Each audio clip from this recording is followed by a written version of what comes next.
कक्षा 8 हिंदी साहित्य पाठ 11 सरिता। सरिता मतलब होता है नदी। प्रस्तुत अध्याय सुप्रसिद्ध कवि श्री गोपाल सिंह नेपाली द्वारा रचित एक कविता है। इसमें नदी को जीवंत करने का सफल प्रयास किया गया है। जीवंत मतलब ये फिगर ऑफ स्पीच अलंकार, मानवीकरण अलंकार कहते हैं इसको। इसमें क्या होता है कि जो इस तरह की चीज़ें हैं लिविंग, तो जो नॉन लिविंग थिंग्स हैं उनको लिविंग मतलब एक तरह से मनुष्य के रूप में प्रस्तुत किया जाता है, मानवीकरण किया जाता है, पर्सोनिफिकेशन किया जाता है। इसमें नदी को मानवीकरण किया गया है, नदी का पर्सोनिफिकेशन पर्सन के रूप में उसको प्रस्तुत किया गया है इसमें, तथा इसकी उपयोगिता और महत्व के विस्तार को समझाया गया है। आइए इसे लय व तान के साथ पढ़ें। यह लघु सरिता का बहता जल, कितना शीतल कितना निर्मल, हिमगिरी के हिम से निकल निकल, यह विमल दूसरा हिम का जल। लघु माने छोटी, सरिता मतलब नदी। छोटी नदी का यह जल कितना ठंडा कितना निर्मल है, और हिमगिरी हिमालय से निकल निकल कर दूध जैसा विमल स्वच्छ है यह जल। कर कर निनांद कल कल छल छल, बहता आता नीचे पल पल। निनांद माने ध्वनि, कल कल की ध्वनि करता हुआ छलकता हुआ यह निरंतर नीचे बहता हुआ रहता है। अब जो हिमालय है, हिमालय से निकलने वाली नदियाँ हैं, नदियाँ दो प्रकार की होती हैं, एक तो माउंटेन फेड रिवर, एक रेन फेड रिवर। जो मतलब हिमालय से निकलने वाली नदियाँ, पहाड़ों से निकलने वाली नदियाँ, या और दूसरा है बारिश के कारण बनने वाली नदियाँ। जो हिमालय से निकलने वाली नदियाँ हैं उनमें वर्ष भर जल रहता है। जब बारिश के उस आधार पर होती हैं उनमें वर्ष भर जल नहीं रहता। अब बात चल रही है कि एक छोटी नदी की, ये निरंतर नीचे आ रहा है। नीचे आएगा क्योंकि ऊंचाई से नीचे की तरफ ही आता है। कोई भी चीज़ ऊंचाई से नीचे की तरफ आसानी से गिरती है। अब जब पहाड़ ऊंचे हैं तो पहाड़ों से मैदानी क्षेत्रों में बह के आता है।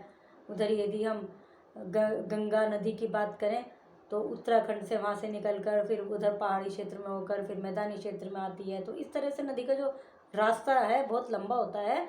फिर और अंत में कहाँ मिलते हैं? सागर में। सारी नदियाँ मिलकर सारी नदियाँ लास्ट में सागर में जाकर मिलती हैं। तो बात चल रही है कि बहता आता नीचे पल पल, नीचे आता रहता है पल पल, हर पल निरंतर नीचे बहता रहता है। तन का चंचल मन का विहल, यह लघु सरिता का बहता जल। तन का चंचल यदि फिजिकली जैसे कि पर्सोनिफिकेशन किया गया, मानवीकरण किया गया, तो बताया गया है कि चंचल है ये बहुत, क्योंकि और मन का बड़ा कोमल है। जल को ऐसे कहा भाई, मानवीकरण किया गया जब तो जल का भी मन बताया जा रहा है। मन का बहुत कोमल है, तन का बहुत चंचल है, लघु सरिता का बहता हुआ जल। निर्मल जल की यह तेज धार, करके कितनी श्रृंखला पार, बहती रहती है लगातार, गिरती उठती है बार बार। निर्मल जल, ये जो स्वच्छ कोमल जो जल है, ये जो तेज धार है, ये पता नहीं कितनी कितनी श्रृंखला है, कितनी पहाड़ चोटियाँ, वो होते ना श्रृंखला, पहाड़ों की श्रृंखला को पार करके आई है। रास्ते में हिल एरियाज भी पड़े हैं और प्लेन्स भी पड़े हैं, घाटियाँ भी पड़ी हैं, सब में से पार हुआ के ये बहुत सारी श्रृंखलाएं पार करके आई है। लगातार बह रही है, गिरता है बार बार, बार बार उठता है। जो जल है ऊपर से गिर रहा है, फिर उठता, आगे बहता चलता, लहरें ऐसे ऐसे चलती रहती हैं ना, और एकदम यूँ बहाव के साथ आगे गिरती हैं, फिर आगे चलती हैं, फिर एकदम कभी समुद्र में, सागर में, इनमें पानी को देखिए बहुत सारी ऊंची ऊंची उठी लहरें आएंगी और फिर नीचे गिर पड़ेंगी, फिर उसके बाद फिर ऊपर उठेंगी इस तरह से। तो कह रहे हैं बार बार गिर रहा है और बार बार उठ रहा है, फिर भी लगातार चल रहा है। रखता है तन में कितना बल, यह लघु सरिता का बहता जल, करके तरु मूलों का सिंचन, लघु जल धारों से आलिंगन। कितना बल है इसके शरीर में।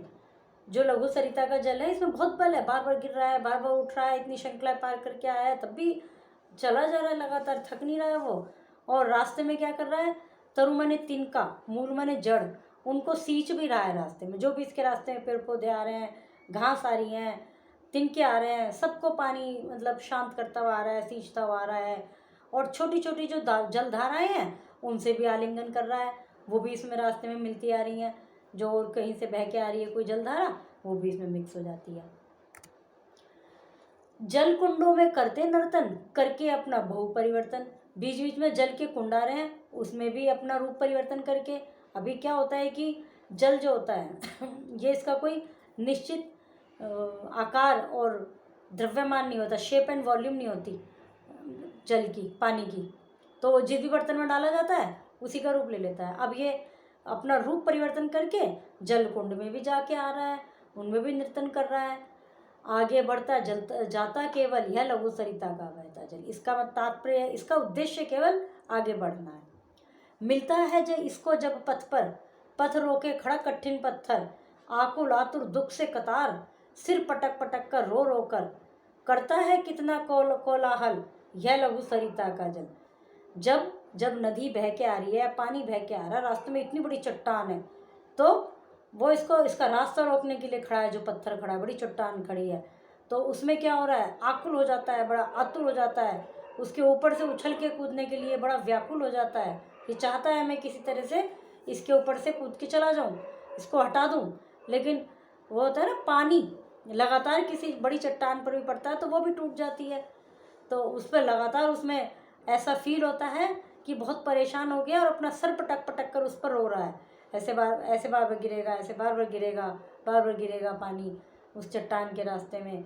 फिर एक समय ऐसा आएगा कि वो टूट जाएगा पत्थर, या पानी का बहाव इतना तेज होगा कि उसको ओवरकम करके चला जाएगा उसके ऊपर से। कितना करता है कितना कोलाहल, उस समय बहुत शोर मचाता है यह लघु सरिता का जल। सुख पाता जिससे पथिक विकल, पी पी कर अंजलि भर मृदु जल।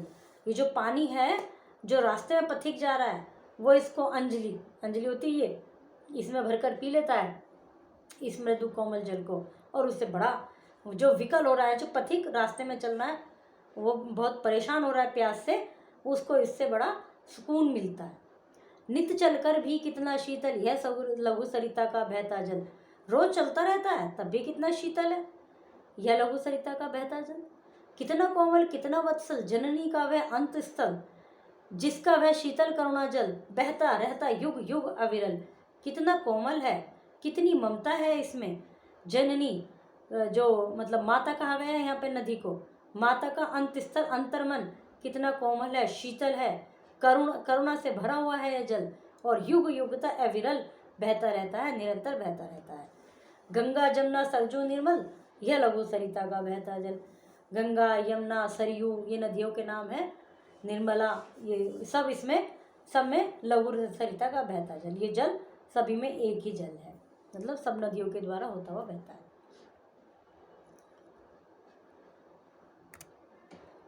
तात्पर्य यह है कि नदियों के जीवन से, पानी के जीवन से हमें शिक्षा मिलती है कि निरंतर चलते रहो, अपना जो उद्देश्य है, कितनी भी रास्ते में बाधाएं आए, अपने उद्देश्य में अपनी मेहनत से लगे रहो, कभी भी मार्ग से विचलित ना हो। शब्दार्थ है, कविता की पंक्तियां पूर्ण कीजिए। निम्नलिखित पाद्यांश का भावार्थ समझाइए। पद्यांश का क्या होता है कि सबसे पहले संदर्भ लिखते हैं, प्रसंग लिखते हैं, फिर भावार्थ लिखते हैं। संदर्भ प्रस्तुत पंक्तियां हमारी पाठ्य पुस्तक का नाम के पाठ 11 सरिता से ली गई है। इसके रचयिता ऊपर से देख के वो लिखिए। इन पंक्तियों में कवि ने नदी के विषय में बताया। फिर प्रसंग लिखेंगे, प्रस्तुत पंक्तियों में कवि ने नदियों के महत्व के विषय में बताया तथा नदियों का मानवीकरण किया है। फिर इसका भावार्थ लिखेंगे, जैसे कि आपको भी ऊपर समझाया। कविता के अनुसार काव्यांश को सही क्रम में दीजिए। ऊपर जो कविता में ये लाइन है, इनको सही क्रम में लिखिए। निम्नलिखित पद्यांश को पढ़कर नीचे प्रश्नों के उत्तर दीजिए। प्रश्नों के उत्तर दीजिए। पद्यांश को पढ़कर निम्नलिखित शब्दों के समानार्थी शब्द लिखिए, समान अर्थ वाले, जैसे लघु, लघु माने छोटा, इस तरह से। दिए गए शब्दों के सामने उनके 3-3 पर्यायवाची शब्द लिखिए। तन, शरीर, बदन, इस तरह से। अंग। भारत में पाई जाने वाली नदियों के बारे में एक अनुच्छेद लिखिए। नदियों के विषय में थोड़ा सा परिचय दीजिए। जल ही जीवन है, इसके बिना जीवन संभव नहीं है, अतः हमारा कर्तव्य है कि हम जल व्यर्थ न गवाएं, उसे स्वच्छ रखें।